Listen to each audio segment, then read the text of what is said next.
जय Hind friend, India pride में आप सभी का स्वागत है। और यहाँ पे हम संस्कृति के संबंध में जो है संस्कृति और सौंदर्य निबंध देख रहे हैं। ये उसका दूसरा पार्ट है। पिछले निबंध में आपने देखा कि बहुत सारी चीजें जो है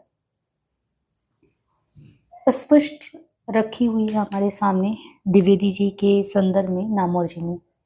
अब कहते हैं कि निबंध जो है यहाँ पे जैसे जनता का अंतःस्पंदन शीर्षक लेख विशेष में कहते हैं कि निबंध इस चिंता से शुरू होता है, कुछ ऐसा प्रयत्न होना चाहिए कि इस वंचित जनता के भीतर जो है रसग्राही का संवेदना उत्पन्न हो। वे भी सुंदर का सम्मान करना सीखे, सुंदर ढंग से जीवन बिताना सीखे, सुंदर को पहचानना सीखे। एक सत्ख्यातिवादी की तरह द्विवेदी जी कहते हैं कि जनता के अंतःकरण में अगर सौंदर्य के प्रति सम्मान का भाव नहीं है, अगर जनता के अंतःकरण में सौंदर्य के प्रति सम्मान का भाव नहीं है, तो जनता कभी भी सौंदर्य प्रेमी नहीं बनाई जा सकती। किंतु उनका विश्वास है कि जनता के भीतर वह वस्तु स्तब्ध पड़ी हुई है, उपयुक्त उद्दीपक के अभाव में वह स्पंदित नहीं हो रही है। इस उद्दीपक वस्तु को समाज में प्रतिष्ठित करना वांछनीय है। जनता की प्राथमिक आवश्यकताओं की पूर्ति से जनता की प्राथमिक आवश्यकताओं की पूर्ति से वे बेखबर नहीं है। वे अनुभव करते हैं कि जिस जनता को पेट भरा नहीं मिल रहा, वो सौंदर्य का सम्मान नहीं कर सकती। नींव के बिना इमारत नहीं उठ सकती। भूखे भजन न होई गोपाला। किंतु इनके साथ ही यह भी सच है कि जो जाति सुंदर का सम्मान नहीं कर सकती, वो ये भी नहीं जानती कि बड़े उद्देश्य के लिए प्राण देना क्या चीज है। वो छोटी सी छोटी बात के लिए झगड़ती है, मरती है और लुप्त हो जाती है। देखिए, निबंध में एक चिंता की बात ये रखी गई है कि हमें सामान्य जनमानस को भी सुंदर से सुंदरता से उससे परिचित कराना पड़ेगा। रसग्राही का संवेदना उत्पन्न उनके मन में हो, क्योंकि वरना तो वो छोटी छोटी बातों के लिए झगड़ती लड़ती रहेंगी। तो कोई बड़ा उद्देश्य अगर जीवन में करना हो पूरा, तो वो कैसे करेंगी। इसलिए कहते हैं कि कुछ तो ऐसा हो, उनको सुंदर ढंग से जीवन जीतना, सुंदर को पहचानना सिखाना पड़ेगा।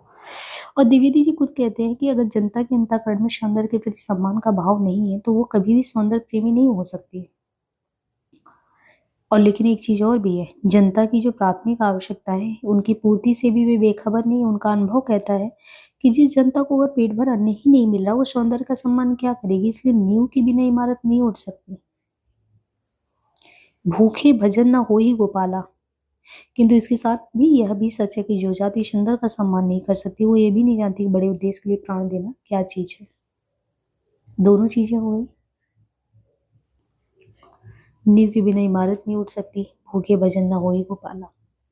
अस्पष्टता ये दृष्टि उस विचारधारा से नितांत भिन्न है जो जनता को तात्कालिक आर्थिक और राजनीतिक आवश्यकताओं की पूर्ति के लिए संघर्ष में उतारने की विश्वासी है। क्योंकि वहां ये समझ निहित है कि जनता के बोध का स्तर इतना ही नीचा है। जो जनता के अंतःस्पंदन से अपरिचित है, वे सारी शक्ति फौरी लड़ाइयों में ही क्षय करते हैं। कोई जाति क्रांति जैसे बड़े उद्देश्य के लिए जान की बाजी लगाती, तो इसलिए कि वह सिर्फ जीना नहीं चाहती, बल्कि सुंदर ढंग से जीना चाहती। कहने की आवश्यकता नहीं कि आज के अनेक राजनीतिक संगठन और आंदोलन सिर्फ इसलिए असफल हो रहे, उनके सामने जीवन का ये बड़ा उद्देश्य नहीं, और वे सुंदर को एक अतिरिक्त या फालतू चीज समझते हैं। द्विवेदी जी भी सौंदर्य को अतिरिक्त मानते हैं, किंतु उनके अतिरिक्त का अर्थ वो है जो आनंदवर्धन कृत लावण्य की परिभाषा में है।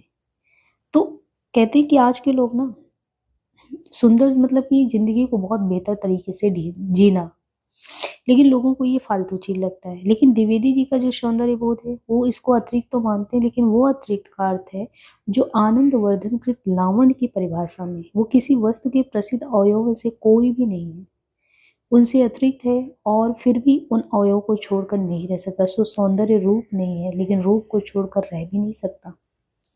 इस शास्त्रीय परिभाषा से द्विवेदी जी जीवन के लिए जो निष्कर्ष निकालते हैं, वो द्रष्टव्य है। कहते हैं कि जीवन को सुंदर ढंग से बिताने के लिए भी जीवन का एक रूप होना चाहिए। बहुत से लोग कुछ भी ना करने को भलापन समझते हैं, ये गलत धारणा है। सुंदर जीवन क्रियाशील होता है, क्योंकि क्रियाशीलता ही जीवन का रूप है। क्रियाशीलता को छोड़कर जीवन का सौंदर्य टिक नहीं सकता।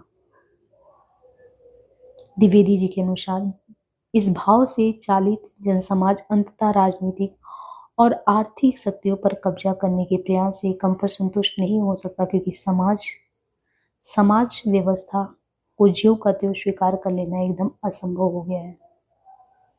तो जीवन को सुंदर ढंग से बिताने के लिए भी जीवन का एक रूप होना चाहिए। राजनीतिक और आर्थिक शक्तियों पर कब्जा करने के प्रयास से कम पर संतुष्टि नहीं हो सकता, क्योंकि समाज व्यवस्था को ज्यों का त्यों स्वीकार कर लेना एकदम असंभव हो गया है। किंतु उन संकीर्णतावादी क्रांतिकारियों से द्विवेदी जी सहमत नहीं है, जो मनुष्य की भविष्य को सुखी बनाने के नाम पर आज उसके सौंदर्य प्रेम को किसी न किसी बहाने कुचल देना चाहते हैं। अंतिम दिनों में कहते हैं लिखित परंपरा और आधुनिकता शीर्षक लेख में वे कहते हैं, जो मनुष्य को उनकी सहज वासनाओं और अद्भुत कल्पनाओं के राज्य से वंचित करके भविष्य में उसे सुखी बनाने के सपने देखता है, वो ठूठ तर्क परायण कठमुल्ला हो सकता है, आधुनिक बिल्कुल नहीं। वो मनुष्य को समूचे परिवेश से विच्छिन्न करके हाड़ मांस का यंत्र बनाना चाहता है। ना तो संभव है, न वांछनीय। तो परंपरा और आधुनिकता शीर्षक लेख में जो मनुष्य को उनकी सहज वासनाओं और अद्भुत कल्पनाओं के राज्य से वंचित करके भविष्य में उसे सुखी बनाने के सपने देखता है, वो ठूठ तर्कपरायण कठमुल्ला हो सकता है, आधुनिक तो बिल्कुल नहीं। वो मनुष्य को समूचे परिवेश से विच्छिन्न करके हाड़ मांस का यंत्र बनाना चाहता है, ना तो संभव है, न वांछनीय। इसलिए द्विवेदी जी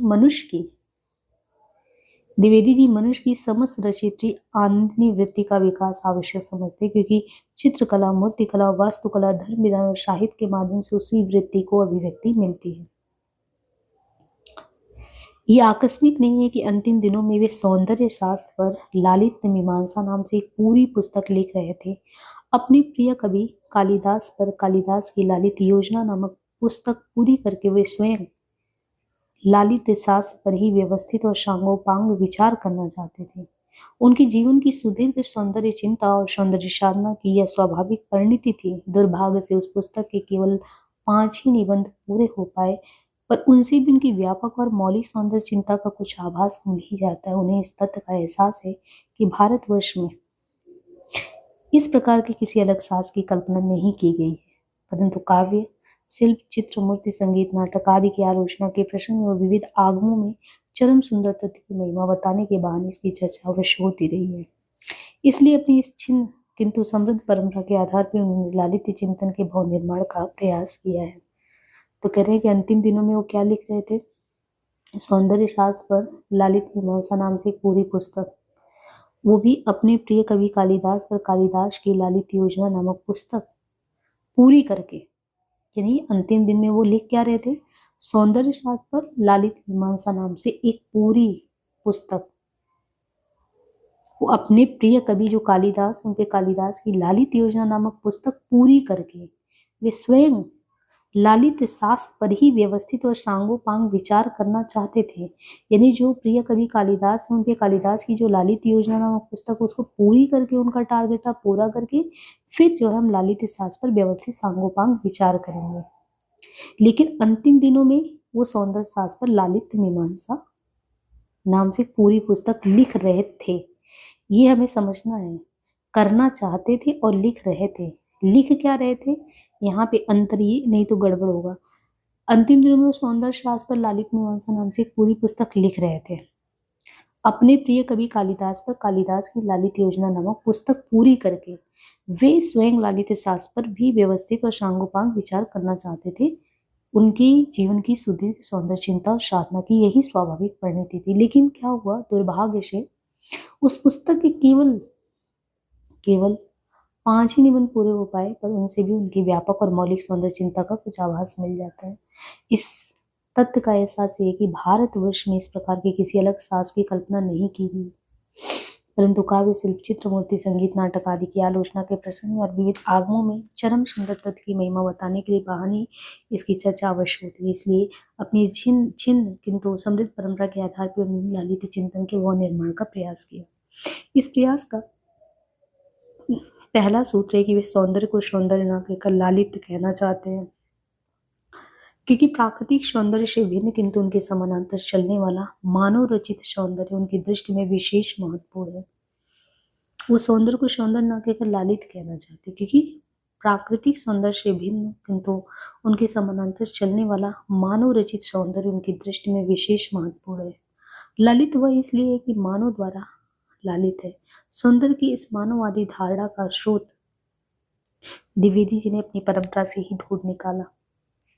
वह स्रोत है भरत मुनि का नाट्यशास्त्र। नाट्यशास्त्र में नाटक की उत्पत्ति की जो कथा दी गई उनके अनुसार देवता नाटक ना कर सके और नाटक कर सकने में मनुष्य को ही समझा गया है, क्योंकि उसमें देवताओं से एक विशिष्ट शक्ति है अनुकरण की। यही नहीं, भरत मुनि ने अपने समय में प्रचलित रूपों में से पूर्णांग सिर्फ नाटक और प्रकरण को ही माना, जहाँ नायक मनुष्य होता है। नायक पर विचार करते हुए प्रसंगवश नाट्यशास्त्र के अनुसार मनुष्य ही धीरोदात्त हो सकते हैं। केवल सौंदर्य को सौंदर्य न कहकर लालित कहना चाहते हैं, और प्राकृतिक सौंदर्य से भिन्न किंतु उनके समानांतर चलने वाला मानव रचित सौंदर्य उनकी दृष्टि में विशेष महत्वपूर्ण है। लालित वो इसलिए कि मानव द्वारा लालित है। वह स्रोत है भरत मुनि का नाट्यशास्त्र। अनुकरण यही नहीं, भरत मुनि ने अपने समय में प्रचलित रूपों में से पूर्णांग सिर्फ नाटक और प्रकरण को ही माना, जहाँ नायक मनुष्य होता है। नायक पर विचार करते हुए प्रसंगवश नाट्यशास्त्र के अनुसार मनुष्य ही धीरोदात्त हो सकते हैं, जबकि देवा धीरोदत्ता एवं, क्योंकि देवों में फलागम की उतावली होती है और धीरोदात्त की भांति धीरोभाव से प्रत्याशा में नहीं उलझते। इसी प्रकार द्विवेदी जी कला सृजन में मनुष्य की महिमा का सबल विवेक भरत मुनि से प्राप्त करते हैं। सौंदर्य को मनुष्य लालित मानने का दूसरा स्रोत तांडव और लास का अंतर है। पुराण गाथा के अनुसार शिव का तांडव रस भाव विवर्जित नृत्य है, जबकि पार्वती का लास राज भाव समन्वित नृत्य। द्विवेदी जी से ये संकेत ग्रहण करते हैं कि तांडव जो होता है, जहाँ मानव पूर्व तत्वों का स्वतः स्फूर्त विकास है, वहाँ लास से मानवीय प्रयासों का ललित रूप है। अंत में आगमों में भी वर्णित विश्वव्यापी सृजनात्मक शक्ति ललिता के प्रभावमंडल से मंडित करते हुए वे मनुष्य निर्मित सौंदर्य तत्व को लालित की संज्ञा देते हैं। कुल मिलाकर समष्टिगत और व्यष्टिगत दोनों ही स्तर पर देखें तो द्विवेदी जी की सौंदर्य दृष्टि मूलतः क्या है? मानव केंद्रित। इसका अर्थ सिर्फ यही नहीं है कि सौंदर्य का सृष्टा मनुष्य, बल्कि यह भी एक सौंदर्य की सृष्टि करने के कारण ही मनुष्य मनुष्य है। अगर वो सौंदर्य की सृष्टि कर पा रहा है तो ही वो देखें तो एक हिसाब से मनुष्य है। द्विवेदी जी की लालित मीमांसा का दूसरा सूत्र यह है कि बंधन के विरुद्ध विद्रोह और बंधन द्रोही व्याकुलता को रूप देने का प्रयास। नृत्य के संदर्भ में इसी बात को जड़ के गुरुत्वाकर्षण पर चैतन्य की विजय इच्छा कहा गया है। आकस्मिक नहीं है कि द्विवेदी जी ने अपने सभी उपन्यासों में किसी न किसी बहाने नृत्य का आयोजन किया है। नृत्य भले ही बंधनों के विरुद्ध विद्रोह को व्यक्त करने वाली सबसे जीवंत कला हो, किंतु अन्य कलाएं भी नृत्य के स्थलों का अनुसरण करती हैं। यह भी द्विवेदी जी ने यथास्थान स्पष्ट कर दिया है। इस प्रकार द्विवेदी जी की दृष्टि में कला और सौंदर्य ने यथास्थान स्पष्ट कर दिया है। इस प्रकार द्विवेदी जी की दृष्टि में कला और सौंदर्य की सृष्टि विलास मात्र नहीं, बल्कि बंधनों के विरुद्ध विद्रोह है, जो साथ समर्थित न होते हुए उनकी क्रांतिकारी सौंदर्य दृष्टि का परिचायक है। तो लालित मीमांसा का दूसरा सूत्र बंधन के विरुद्ध विद्रोह है।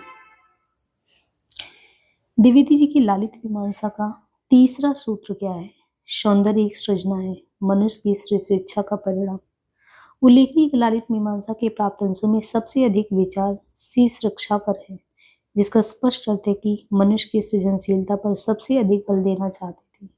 विवेचन की शब्दावली अवश्य पुरानी है और प्रायः शैव तथा शाक्त दर्शनों की इच्छा शक्ति और क्रिया शक्ति का सहारा लिया गया है, किंतु अंततः इस आध्यात्मिक शब्दावली के बीच से मनुष्य की वह सृजनात्मक शक्ति ही प्रकाशित होती है जो सौंदर्य, कला और संस्कृति के मूल में।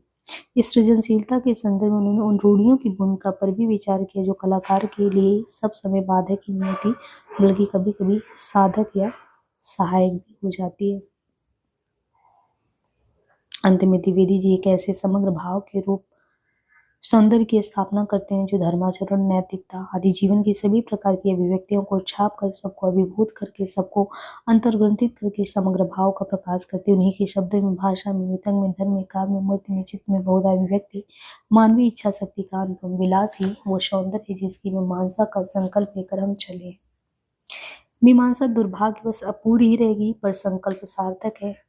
जनता का अंतः स्पंदन ही नहीं, बल्कि अन्य रचनाओं के प्रकाश में लालित मीमांसा के सूत्रों को देखें तो संकेत स्पष्ट है। जीवन का समग्र विकास ही सौंदर्य है। यह सौंदर्य वस्तुतः एक सृजन व्यापार है। इस सृजन की क्षमता मनुष्यों में अंतर्निहित है। वह इस सौंदर्य सृजन की क्षमता के कारण ही मनुष्य है। इस सृजन व्यापार का अर्थ क्या है? बंधनों से विद्रोह। इस प्रकार सौंदर्य विद्रोह मानव मुक्ति का प्रयास है। तो बहुत ही गहराई से देखें तो ये निबंध जो है बहुत इम्पोर्टेंट निबंध है अपने आप में, और इसमें सबसे बड़ी बात है कि बहुत गहराई है इस निबंध में, है ना। जो निबंध है इसमें यदि देखेंगे तो बहुत गहराई है। तो इसमें जो है हमें नोट्स को भी देखना है, देख लेते हैं। यहाँ पे देखिए ये जो अशोक के फूल है, इसमें अगर अशोक के फूल करें, ये जो संस्कृति के संदर्भ में, संस्कृति और सौंदर्य के संदर्भ में बात किया नामर जी ने, तो ये जो पंक्ति शुरू है, अशोक के फूल एक फूल की कहानी नहीं, भारतीय संस्कृति का एक अध्याय है। और इस अध्याय का आनंद लेख पढ़ने वाले कौन है? हजारी प्रसाद द्विवेदी पहले व्यक्ति, ये नामोर जी कहते हैं, इसलिए आपको अशोक के फूल को ध्यान रखना, और ये फूल नहीं कहानी, ये चीज जो है इंपॉर्टेंट पंक्ति है। इन्होंने इसके बाद अशोक, आम, बकुल, चंपे सबकी अपनी स्मृति परंपरा की बात की थी। तो ये ध्यान रखना है किसका किसका जिक्र किया गया है, अशोक का, आम का, बकुल का, चंपे का, है ना। इसके बाद कहते हैं कि महामानव सागर, रविन्द्रनाथ ठाकुर ने भारत को क्या कहा है? तो रविन्द्रनाथ ठाकुर ने भारत को क्या कहा है? महामानव सागर कहा है, ठीक है। और फूल की मार कितनी गहरी होती है? कहते हैं कि 2 वाक्य में आप समझ सकते हैं फूल की मार कितनी गहरी। 2 वाक्य, देश और जाति की विशुद्ध संस्कृति केवल बात की बात है, सब कुछ में मिलावट है, सब कुछ अविशुद्ध है। तो इन्होंने फूल की मार कितनी गहरी होती है कहा है। और 2 वाक्य, देश और जाति की विशुद्ध संस्कृति क्या है? केवल बात की बात है, सब कुछ में क्या है? कहते हैं मिलावट है और विशुद्ध है। तो ये ध्यान रखना है। अशोक का फूल क्या है? अशोक का फूल आर्य संस्कृति की शुद्धता पर चोट करने के लिए लिखा गया है, ये हमें पता होना चाहिए। अशोक का फूल आर्य संस्कृति की शुद्धता पर चोट करने के लिए लिखा गया है, प्रकृति प्रेम या पुष्प प्रेम के लिए नहीं लिखा गया है। दिनकर संस्कृति के 4 अध्याय का जिक्र, उनके दिनकर के संस्कृति के 4 अध्याय का जिक्र किया गया है। अज्ञेय का काव्य की पड़ताल में तो दिनकर शुद्ध काव्य की खोज में लगे थे, है ना। अज्ञेय की ये बात की गई है। अज्ञेय ने जो है दिनकर को कहा था। द्विवेदी जी के लिए कहते हैं अमूर्त बौद्धिक अवधारणा नहीं थी, बल्कि दृष्टि का उन्मेष था। तो दृष्टि के उन्मेष की बात जो है वो दिनकर के संदर्भ में और फिर द्विवेदी जी के बारे में कहा गया था कि ये तो उनकी दृष्टि का उन्मेष उन्मेष है, यानी एक तरीके से देखने का जो खुद का एक जीवन का अनुभव वो है। द्विवेदी जी शुद्ध है केवल, क्या कहते हैं? तो द्विवेदी जी शुद्धता के बारे में कहते हैं कि मनुष्य की जो जिजीविषा है वही शुद्ध है, बाकी चीजों का नहीं कह सकते। अज्ञेय जो है जहाँ संस्कृति की केवल संग्राहकता की हिमायत करते हैं, वहां द्विवेदी जी त्याग का जिक्र करना नहीं भूलते, ध्यान रखना। तो अज्ञेय जहाँ संस्कृति की केवल संग्राहकता की हिमायत करते हैं, वहां द्विवेदी जी त्याग का जिक्र करना नहीं भूलते। अज्ञेय द्वारा स्थापित वत्सल निधि की हीरानंद शास्त्री स्मारक व्याख्यानमाला, इसका जिक्र इसके प्रथम आयोजन में प्रकाशित भारतीय परंपरा के मूल स्वर में डॉक्टर गोविंद चंद भी लगभग ऐसे ही शब्दों से विरोध करते हैं। यदि दिनकर की सामाजिक संस्कृति का संबंध राजनीति के एक पक्ष से है, तो स्वयं अज्ञेय और गोविंद चंद पांडे की शुद्ध संस्कृति का संबंध क्या है? दूसरे पक्ष से है, ये कहा गया है। और इसके अलावा देखें तो लखनऊ विश्वविद्यालय यहाँ के साहित्य का मर्म 1948, तो लखनऊ विश्वविद्यालय के साहित्य का मर्म 1948 का जिक्र है। हिंदी साहित्य की भूमिका के उपसंहार में कहते हैं गड्डालिका नीति, ये प्रवाह गड्डालिका नीति के संबंध में कहा गया दूसरी परंपरा की खोज का प्रयास है, जिसका प्रयोजन मुख्यतः पंडितों की कार्य परंपरा की संकीर्णता का निदर्शन है। तो हमें लखनऊ विश्वविद्यालय का यहाँ पे जिक्र किया गया है, तो साहित्य का मर्म इसके बारे में बात की गई है। प्रसाद जी के काव्य और कला और रहस्यवाद, विचार और वितर्क 1945 में संकलित। तो ये ध्यान रखना है कि काव्य और कला जो है निबंध, और रहस्यवाद जो प्रसाद जी के 2 निबंध हैं, काव्य और कला का जिक्र इसमें आया है, रहस्यवाद का आया है, और विचार और वितर्क 1945 में संकलित। हमारी संस्कृति और साहित्य का संबंध, महाभारत और कालिदास के काव्य की तुलना यहाँ पे देखने को मिलता है। भरत मुनि के नाट्य शास्त्र का जिक्र हुआ है। प्रसाद संस्कृति सौंदर्य बोध के विकसित होने का मौलिक चेष्टा है, ये कहा गया है। संस्कृति क्या है? सौंदर्य बोध के विकसित होने की क्या है? मौलिक चेष्टा है। शुक्ल जी के लोक मंगल का यहाँ पे नारी सौंदर्य के संदर्भ में अर्थ दिया गया है। विद्यापति सूर के संबंध में तुलना की गई है। हिंदी साहित्य की भूमिका के साथ ही प्राचीन भारत का कला विकास 1940, जो आगे चलकर प्राचीन भारत में कलात्मक विनोद नाम से छपता है। कलात्मक विनोद में विलासिता और कलात्मक विलासिता में अंतर बताया गया है। बाणभट्ट की आत्मकथा, चारुवंश लेख, पुनर्नवा, अनामदास का बोथा, इन चारों रचनाओं का जिक्र है।